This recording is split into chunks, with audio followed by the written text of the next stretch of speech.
मो आमर ये माँ गजलक्ष्मी रामनाट्यर मुख्य उद्योक्ता लेखक जेकि बाबुल सार को अनुरोध करी से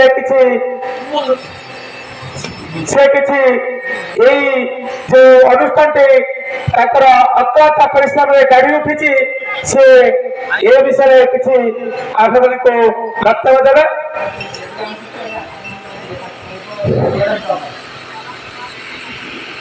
हेलो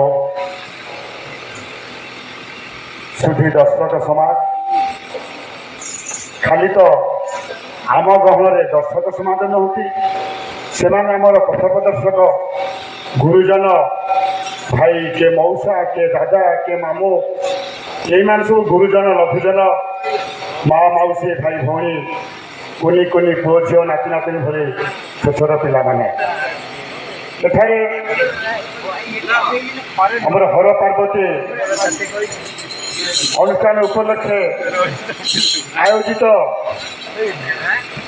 एवं परिवेशित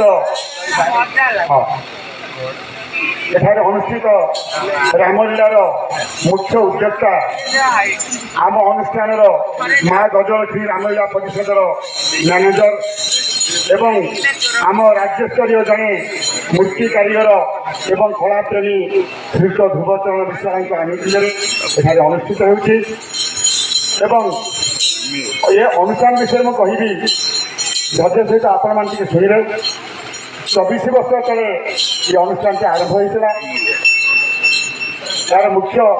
प्रतिष्ठाता होती मोर सांग रत्नाकर मल्लिक सी मत डाकी विज्ञान बारिक भिण कृष्णचंद्र सेठी एम को डाकी अनुष्ठान आरंभ करते आम विषय किसी जानी एवं सामाजिक नाटक करने लोक मु सामाजिक नाटक अभिनय निर्देशना देवा लोक मु रामलीला विषय में किसी जानी नी बोधे बही मिले कौटी बाहर ये आनी करवा ये उद्देश्य देलु बुली बुली जमी बही न मिलला किसी लोग कहले ये बही केवे लेखा मैंने प्रिंट बही के मिले ना पुराण को अनुकरण कर लिखा जाए तेणु जिते बड़े मुझे बही लिखिली से मत बयस मात्र होता 36 वर्ष बहुत पुराण शास्त्र तुलसी रामायण सदाशिव रामायण अवधूत रामायण अनंग नरेन्द्र चंद्रमोहन रामायण एमती संग्रह कर बही लिखिली एवं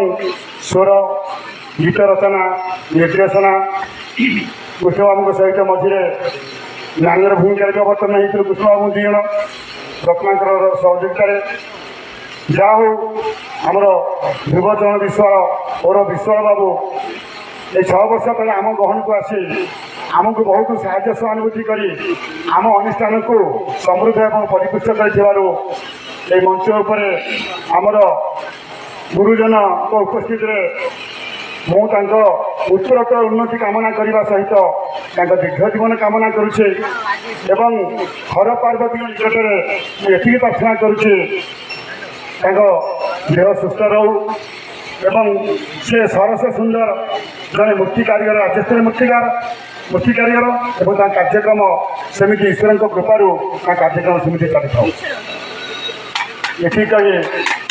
मो मोर वक्तव्य रखुच्छी। धन्यवाद। वर्तमान आम ये जो माँ गजलक्ष्मी रामनाट्यर जे कि समस्त अल्प बहुत जानते जे कि ये अनुष्ठान को बहु दुख झड़ झंझा सही आग को नहीं सी आ किए नी जे कि कृष्णचंद्र भाई जे कि आने अल्प बहुत जानते जे कि रामलीला सब लड़ाईमान मुझे कहबी से अल्प समय भितर किसी आपण को उद्बोधन देवे। धन्यवाद। जहाँ समस्त का अनुरोध समय नष्ट करनी।